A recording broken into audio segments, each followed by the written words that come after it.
이 문장과 이 문장 중 어느 게 맞나요? 둘 다 맞아요? 아니면 둘 다 틀렸나요? 지금 바로 알아보겠습니다. 지난 시간에 이어 오늘도 to 부정사의 연결을 공부해 보겠습니다. 오늘은 2번 형용사의 자리에 오는 형용사적 용법입니다. 형용사라는 품사는 명사를 앞이나 뒤에서 수식해주는 자리에 쓰이고 보어의 자리에 쓰입니다.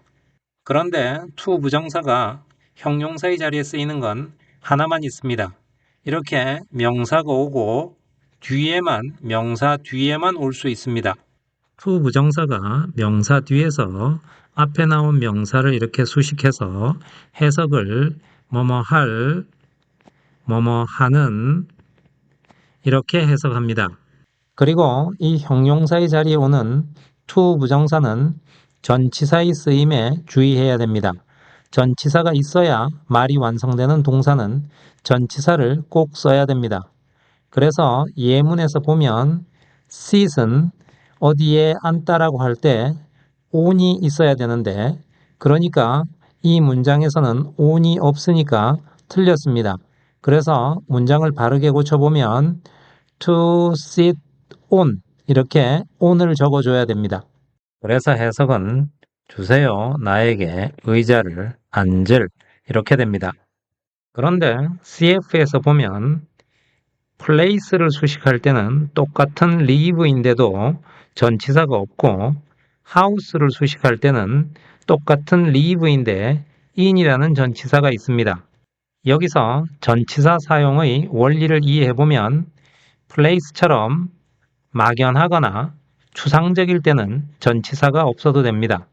반면에 house처럼 구체적인 것일 때는 전치사를 꼭 써야 됩니다.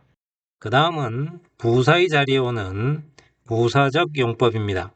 부사가 원래 다양한 곳에 와서 문장의 의미를 더해주는 거니까 이 to 부정사의 부사적 용법도 아주 다양한 자리에서 다양한 뜻으로 쓰입니다. 1번은 가장 많이 나오는 목적입니다.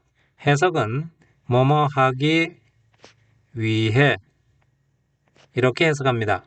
예문을 해석해보면 그는 갔다 미국에 공부하기 위해 영어를 이렇게 되는데 여기 to learn을 공부하기 위해로 해석을 했는데 공부하러 이렇게 해도 똑같은 뜻입니다.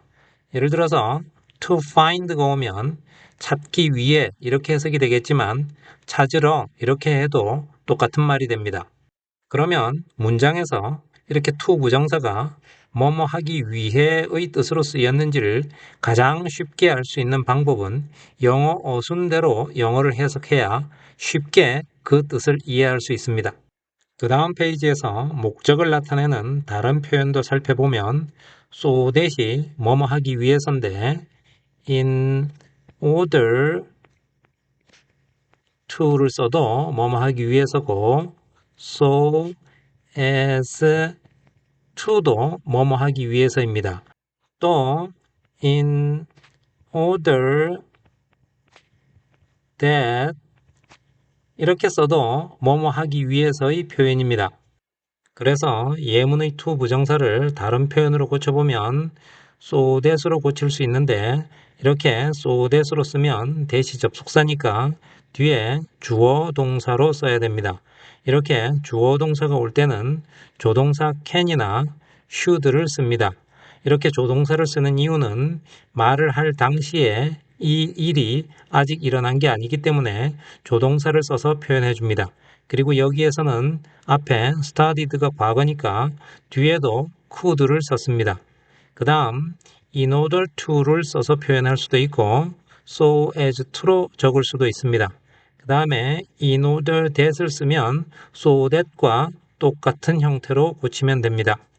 그 다음 last should는 not은 없지만 뜻이 뭐뭐 하지 않기 위해서 이런 뜻입니다.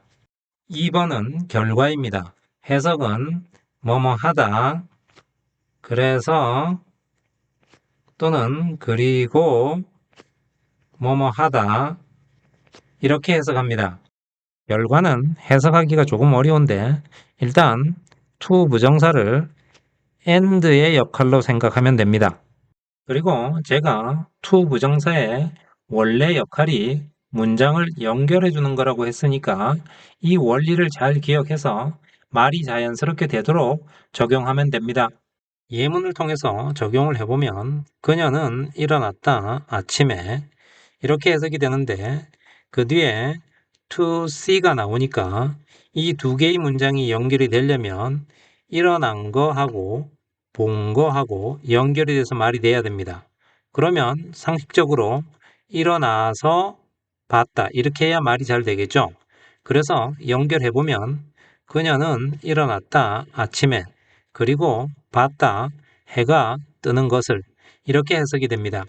이렇게 매끄럽게 해석을 하려면 제가 말했던 to 부정사의 기본 원리가 문장을 연결해 준다는 사실을 인지하고 그래서 to 부정사가 and처럼 쓰일 수 있다. 그래서 그럴 경우에 해석은 이렇게 해석이 된다라는 사실을 분명하게 공부를 통해서 인지하고 그 다음 중요한 게 해석을 순서대로 해석을 해야 됩니다. 그렇지 않고 해석을 뒤에서부터 해갖고 오면 이거를 다 짜집기를 해서 말을 맞춰야만 그제서야만 이 문장의 뜻이 이해가 됩니다. 그러면 이것보다 긴 문장이나 내용이 어려운 문장은 도대체 무슨 말인지 알 수가 없겠죠? 그러면 이런 결과가 쓰이는 다른 표현도 보겠습니다. so 대시, so와 대시 이렇게 떨어져 있으면 너무 뭐뭐 하다, 그래서 뭐뭐 하다 이렇게 해석할 수 있습니다. 그래서 예문을 보면 그는 공부했다 너무 열심히 그래서 그는 통과할 수 있었다 시험에 이렇게 할 수 있습니다. 그 다음은 enough to인데 enough to는 항상 앞에 형용사나 부사가 먼저 오고 enough to를 씁니다. 그리고 해석은 뭐뭐한 또는 뭐뭐하게 그 다음에 enough를 해석해서 충분히 그 다음 to 부정사를 뭐뭐할 만큼 이렇게 순서대로 해석할 수 있습니다. 그래서 예문을 해석해 보면 그는 공부했다 열심히 충분히 통과할 만큼 시험에 이렇게 해석할 수 있습니다. 그 다음 3번은 to인데 해석은 너무 뭐뭐 하다 뭐뭐 하기에는 이렇게 해석합니다. 여기에 뜻을 보통 책이나 여러분들이 배운 것과는 좀 다르게 적었는데 이유는 영어를 어순대로 읽어야 되는데 문장에 to가 나온다고 해서 반드시 뒤에 to 부정사가 있는 게 아니니까 순서대로 빨리 읽기 위함이고 또 이 to의 변형 문장도 아무 문제 없이 잘 읽기 위함입니다. 그래서 예문을 해석해 보면 그는 너무 어리다. 학교에 가기에는 이렇게 해석합니다. 그 다음 4번 only to는 뭐뭐 했으나 뭐뭐 하기만 하다의 뜻입니다. 그래서 예문을 해석해 보면 그는 일했다 열심히 그러나 실패했다 이렇게 해석할 수 있습니다. 그 다음 5번 never to는 뭐뭐 했으나 결코 뭐뭐 하지 못하다의 뜻으로 해석합니다. 그래서 예문을 보면 그는 일했다 열심히 그러나 결코 성공하지 못했다 이렇게 해석합니다. 그 다음 3번은 조건인데 이 조건은 주절에 주로 조동사가 오고 이렇게 되면 해석은 뭐뭐 하면 이렇게 해석할 수 있습니다. 그래서 예문에서 보면 to 부정사가 문장의 맨 앞에 있는데 이렇게 문장의 맨 앞에 있는 to 부정사는 보통 주어로 해석해서 왼쪽으로 도는 것은 이렇게 되든가 아니면 부사적 자리인 목적, 즉 왼쪽으로 돌기 위해서 이렇게 해석이 되는데 둘 다 말이 될 수는 있지만 일반적으로 많이 하는 말은 아닙니다. 그래서 일단 그걸 염두에 두고 왼쪽으로 도는 것은 또는 왼쪽으로 돌기 위해서 이렇게 해석을 생각하면서 해석을 해 나가다가 뒤에 보니까 will이라는 조동사가 보입니다. 그러면 빨리 뇌를 수정해야 됩니다. 그래서 조동사가 보이면 to 부정사를 뭐뭐 하면 이렇게 해석한다고 했습니다. 그래서 뇌를 수정해서 왼쪽으로 돌면 너는 찾게 될 것이다. 그 건물을 이렇게 해석합니다. 그런데 실제 대화나 문장에서는 상황이나 문맥이 있으니까 이 해석의 원리를 알면 훨씬 쉽게 이해할 수 있습니다. 그 다음 4번 이유인데 이 이유는 문장에서 보통 must be, 뭐뭐임에 틀림이 없다, cannot be, 뭐뭐 일리가 없다 이런 추측을 나타내는 조동사와 같이 쓰여서 해석이 뭐뭐 하니까 뭐뭐 하는 것을 보니 뭐뭐 하다니 이렇게 해석이 됩니다. 말 그대로 이 추측에 대한 이유를 설명하는 해석법으로 해석을 하는 겁니다. 그래서 예문을 보면 그는 힘이 센 게 틀림없다. 그 돌을 들어 올리는 것을 보니 또는 그 돌을 들어 올리다니 이런 식으로 해석할 수 있습니다. 5번은 형용사 뒤에 나오는 to 부정사인데 일단 해석이 뭐뭐 해서 뭐뭐 하기에 뭐뭐 하니까 뭐뭐 하는데 이렇게 해석이 됩니다.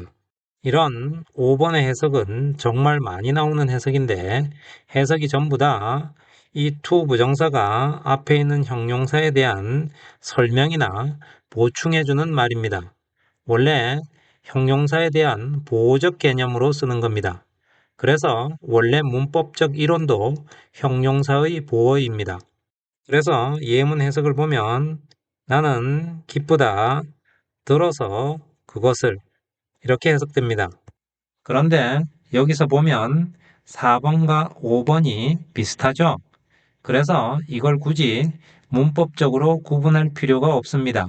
4번에 있는 이러한 해석과 5번에 있는 이러한 해석으로 문장을 연결할 수 있다는 걸 기억하고 to 부정사의 원래 역할, 즉 연결을 생각해서 말이 잘 되게 해석하면 됩니다. 그러면 이 to 부정사가 부사의 자리에 다양하게 쓰인 예문을 하나 보겠습니다. She opened the window to get some fresh air only to feel colder and was surprised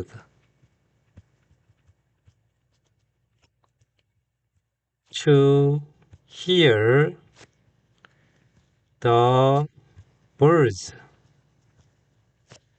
singing so early. 이 문장에서 to 부정사가 이렇게 여러 군데 쓰였는데 to 부정사의 기본적인 원리, 즉 연결을 생각하면서 자연스럽게 문장을 이어보겠습니다. 그녀는 열었다 창문을 얻기 위해서 약간의 신선한 공기를, 즉 신선한 공기를 마시기 위해 그러나 더 춥게 느꼈다. 그리고 놀랐다. 들어서 새들이 지저귀는 것을 그렇게 일찍 이렇게 됩니다. 문장에서 to 부정사를 하나씩 살펴보면 첫 번째 있는 to get은 앞에 있는 해석이 그녀는 열었다 창문을 이렇게 되는데 창문을 왜 열었을까요?